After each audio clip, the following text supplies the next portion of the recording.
yaitu sesi ke-10, bijak menjaga hati. Bilang bijak menjaga hati.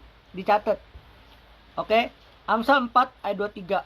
Jagalah hatimu dengan kewaspadaan, dari situlah terpancar kehidupan. Kenapa kita harus bijak menjaga hati? Karena kejahatan dimulai dari hati yang jahat. Betul? Makanya sesi ke-10 ini kita mau belajar tentang bagaimana caranya kita bisa menjaga hati kita supaya kita bijak. Yang pertama, dicatat. Langsung buru-buru dicatat. Yang pertama adalah mengenal Tuhan. Dicatat. Yang pertama, mengenal Tuhan. Aku ulangin, mengenal Tuhan. Itu yang pertama. Yang kedua, setelah mengenal Tuhan, harus, apa teman-teman? Bagaimana hati kita menjadi bijak? Yang pertama, mengenal Tuhan. Yang kedua, mengenal, berjalan bersama dengan tujuan visi misi Allah. Yang kedua, berjalan. Bilang berjalan. Yang ketiga, yang paling penting, mengandalkan Tuhan. Amin. Nah, makna ayat ini adalah, ayat ini mengingatkan kita bahwa hati adalah pusat. Ingat, kita tandai, kita tulis, hati adalah pusat. Jadi, ketika hati kita kotor, hati kita tidak beres, tindakan kita tidak beres. Amin. Artinya teman-teman, hati adalah pusat. Pusat dari segala sesuatu yang kita pikirkan, katakan dan dan lakukan. Amin. Artinya dari hati yang bersih akan keluar kehidupan yang baik. Ingat, dari hati yang bersih akan keluar kehidupan yang baik. Tetapi dari hati yang kotor akan muncul hal-hal yang merusak. Artinya, kita harus memiliki hati yang bersih. Amin. Jangan hati yang kotor.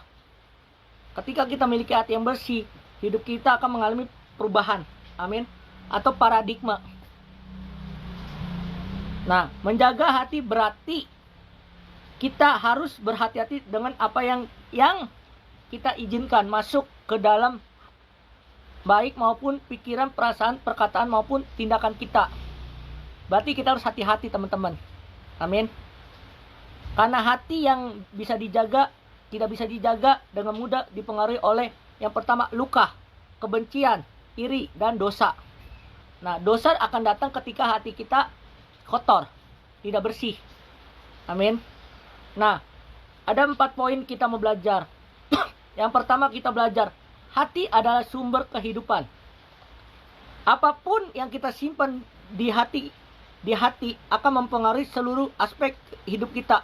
Nah, seluruh aspek hidup kita. Yang pertama, kalau hati ada sumber kehidupan, yang pertama sikap.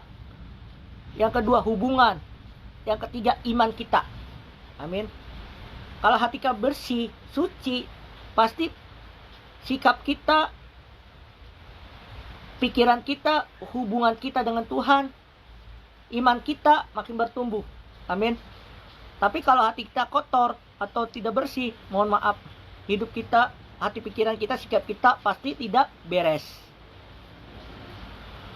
Yang kedua, bijak menjaga hati berarti menyaringkan setiap hal. Menyaring. Jadi gini ya, ketika orang berbicara, hati kita menyaring. Terus tidak semua yang kita dengar atau kita lihat perlu disimpan di dalam hati. Yang kita dengar atau kita lihat, kita simpan di dalam hati. Kalau perkataannya tidak baik, kita buang. Amin. Nah, yang ketiga, hati harus dijaga dengan firman Tuhan. Nah, hati kita harus dijaga dengan firman Tuhan. Firman Tuhan adalah pelindung dan menjaga agar hati kita tetap murni dan selaras dengan kehendaknya. Nah, hati kita selaras dengan firman Tuhan.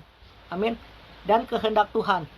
Nah, kalau hati kita bersih, suci, hati semuanya, hidup kita akan dipakai Tuhan. Amin. Yang keempat, hati yang dijaga akan membawa damai. Nah, hati kita harus dijaga supaya hati kita membawa damai. Saat hati kita bersih, hidup pun penuh dengan sukacita dan tidak mudah diguncangkan oleh keadaan. Nah, kalau hati kita bersih semuanya, tidak mudah diguncangkan. Amin. Tapi kalau hati kita kotor, nggak bersih, gampang iri hati, benci, semuanya akan masuk. Amin. Jadi intinya di dalam poin yang ke-10, sesi 10 ini kita mau belajar bijak menjaga hati itu dimulai dari hati pikiran kita harus bersih di hadapan Tuhan dan di hadapan sesamanya. Artinya kita harus jaga hati kita. Amin. Supaya kenapa, Per? Supaya hati kita menjadi berkat. Itu saja. Sesi 10